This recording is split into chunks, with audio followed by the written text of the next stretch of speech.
अहम ब्रह्मास्मि, यानी मैं ही ब्रह्म हूँ, मैं ही दिव्य हूँ, मैं ही पवित्र हूँ। ये मंत्र दर्शाता है कि इंसान और ब्रह्मांड के बीच जो अंतर दिखाई देता है वह वास्तव में एक माया है। जब हिंदू धर्म अपने निचले स्तर पर पहुंच चुका था, जब अज्ञान और भ्रम का अंधकार हर ओर छाया था, तभी एक दिव्य चेतना का उदय हुआ। आदि शंकराचार्य, वे एक साधारण बालक नहीं बल्कि कलयुग का प्रकाश थे, जो वेदों के गूढ़ रहस्यों को पुनः जीवित करने आए थे। अगर आप आदि शंकराचार्य के बारे में नहीं जानते तो आप सच में सनातन धर्म को नहीं समझते। आदि शंकराचार्य का जन्म उस दौर में हुआ जब हिंदू धर्म गंभीर संकट में था। 8वीं शताब्दी में समाज में निराशा और भ्रम का माहौल था। यज्ञ और वैदिक अनुष्ठान धीरे धीरे भुलाए जा रहे थे और बौद्ध एवं जैन धर्म जैसी नई विचारधाराओं की लोकप्रियता बढ़ रही थी।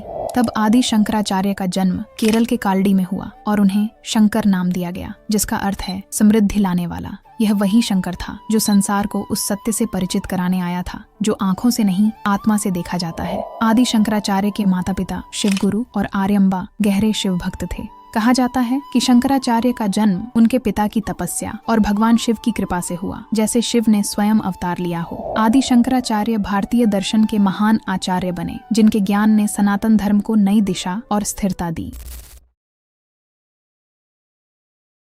जन्म से ही उनमें अद्भुत क्षमताएं थीं। केवल 2 वर्ष की उम्र में वे संस्कृत भाषा बोल और लिख सकते थे। 4 साल की उम्र में उन्होंने सभी वेदों का ज्ञान प्राप्त कर लिया और 12 साल की उम्र में संन्यास लेकर घर छोड़ दिया। इतनी कम उम्र में शंकराचार्य ने अपने शिष्यों को इकट्ठा किया और पूरे देश में यात्रा करके आध्यात्मिक विज्ञानों को पुनः स्थापित करने का कार्य शुरू किया।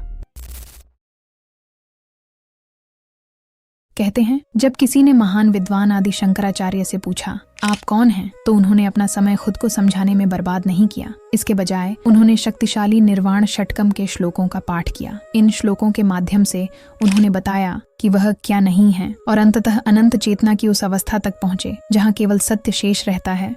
निर्वाण षटकम, जिसे आत्म षटकम के नाम से भी जाना जाता है, आदि शंकराचार्य की 6 शक्तिशाली श्लोकों की रचना है जो आत्मा की सच्ची पहचान को उजागर करती है। ये श्लोक न केवल शरीर, मन और इंद्रियों से जुड़े सभी भ्रमों को नकारते हैं, बल्कि इस सत्य को भी स्थापित करते हैं कि हमारा असली स्वरूप शुद्ध, अकारण और शाश्वत चेतना है।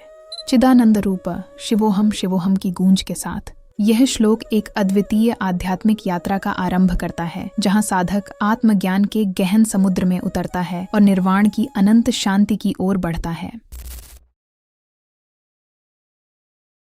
सनातन धर्म में वेदों का अत्यधिक महत्व है। वेदों की गहराई को समझने के लिए कई ऋषियों ने चिंतन किया, जिससे 6 प्रमुख दर्शन उभरे: सांख्य, योग, न्याय, वैशेषिक, मीमांसा और वेदांत। इन भारतीय दर्शनों में न्याय दर्शन तर्कशास्त्र पर आधारित है, वैशेषिक दर्शन परमाणु सिद्धांत को उजागर करता है, सांख्य दर्शन ब्रह्मांड और तत्वों की संरचना समझाता है, योग दर्शन मन के विज्ञान पर केंद्रित है, मीमांसा दर्शन कर्म और गृहस्थ जीवन पर बल देती है और वेदांत दर्शन सन्यासियों और ज्ञानियों का मार्ग दिखाती है।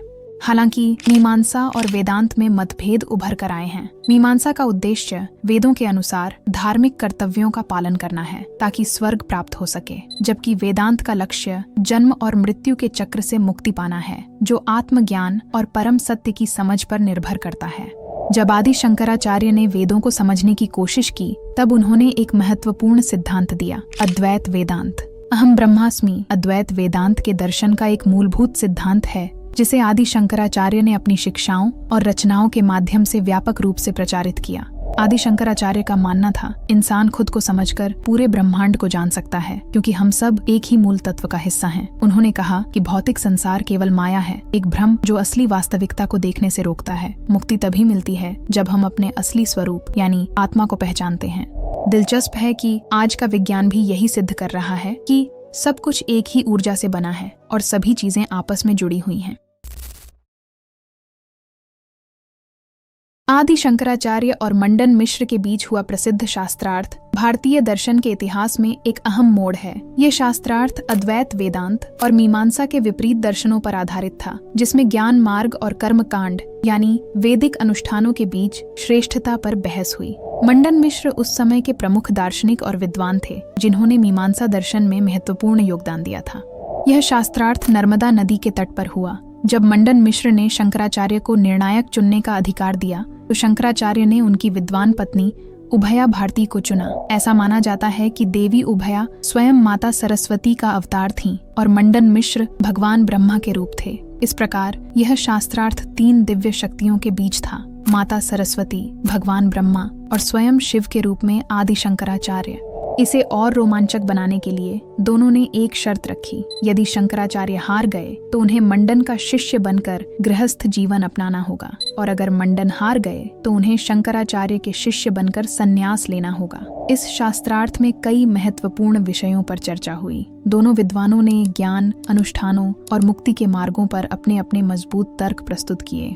मंडन मिश्र ने शंकराचार्य की ज्ञान से मुक्ति की अवधारणा को चुनौती देते हुए कहा कि वैदिक अनुष्ठानों के बिना आध्यात्मिक उन्नति असंभव है। उन्होंने ब्रह्म और आत्मा की अद्वैतता पर सवाल उठाते हुए कहा कि संसार की विविधता को देखते हुए यह कैसे संभव है। साथ ही उन्होंने यह भी सवाल उठाया कि क्या संन्यास भौतिक दुनिया के कर्तव्यों को नजरअंदाज करता है। लेकिन शंकराचार्य ने आत्मा और ब्रह्म की अद्वैतता को उजागर करते हुए ज्ञान को मुक्ति का सच्चा मार्ग बताया। यह शास्त्रार्थ कई दिनों तक चला, जिसमें शंकराचार्य का ब्रह्म और माया का गहन ज्ञान स्पष्ट हुआ, जिससे उनकी प्रतिष्ठा और बढ़ गई। हर दिन हजारों विद्वान इस शास्त्रार्थ को देखने के लिए इकट्ठा होते थे। मंडन, जो उम्र में बड़े और तर्कों में चतुर थे, धीरे धीरे हारने लगे। शंकराचार्य की गहरी आत्मज्ञान और माया की समझ ने उनके तर्कों को कमजोर कर दिया।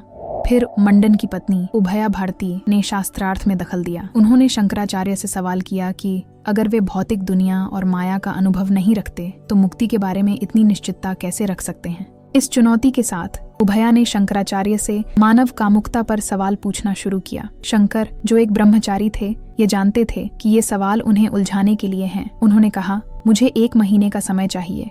उभया भारती के सवाल से प्रेरित होकर शंकराचार्य ने राजा अमरुक के मृत शरीर में प्रवेश करने का निर्णय लिया। यौगिक साधनों का सहारा लेते हुए उन्होंने लगभग 12 घंटे तक राजा के मानसिक और भावनात्मक संकटों का अनुभव किया। इस अद्भुत अनुभव ने उन्हें जीवन की अस्थिरता और भौतिक बंधनों की भ्रांतियों की गहराई से समझ प्रदान की। अंत में उन्होंने राजा की आत्मा को मुक्ति के मार्ग पर अग्रसर किया, जिससे यह स्पष्ट हो गया कि शंकराचार्य दुख को कम करने और आध्यात्मिक ज्ञान के प्रसार के प्रति कितने समर्पित थे। इस शास्त्रार्थ में आदि शंकराचार्य की जीत हुई, जो अद्वैत वेदांत के पुनरुत्थान का एक ऐतिहासिक क्षण बना। आदि शंकराचार्य ने 4 दिशाओं में 4 प्रमुख मठों की स्थापना की। उत्तर में बद्रीनाथ, पश्चिम में द्वारका, पूर्व में पुरी और दक्षिण में श्रृंगेरी। ये मठ न केवल उनके अद्वैत वेदांत सिद्धांतों को संरक्षित करने के लिए बनाए गए थे, बल्कि पूरे भारत में वैदिक ज्ञान और आध्यात्मिकता का प्रसार करने का केंद्र भी बने। प्रत्येक मठ का अपना विशिष्ट वैदिक ग्रंथ और परंपरा है, जो आज भी भारतीय आध्यात्मिक जीवन को गहराई से प्रभावित करते हैं। आदि शंकराचार्य के प्रमुख कार्यों के अलावा यह भी माना जाता है कि उन्होंने कई अन्य महत्वपूर्ण ग्रंथों की रचना की। साथ ही उन्होंने अपने जीवन में अनेक स्तोत्र और स्तुतियां भी लिखी, जिनमें उनके गहरे दार्शनिक विचार और आध्यात्मिक दृष्टिकोण झलकते हैं। आदि शंकराचार्य की उपनिषदों और भगवद गीता पर की गई व्याख्याओं ने न सिर्फ अद्वैत वेदांत को नई दिशा दी, बल्कि भारत की आध्यात्मिक सोच पर गहरा प्रभाव डाला। उनकी शिक्षाएं आज भी साधकों और विद्वानों को प्रेरित करती हैं, यह दिखाते हुए कि उनके दर्शन की प्रासंगिकता आधुनिक समय की विचारधाराओं के बीच भी जीवित है।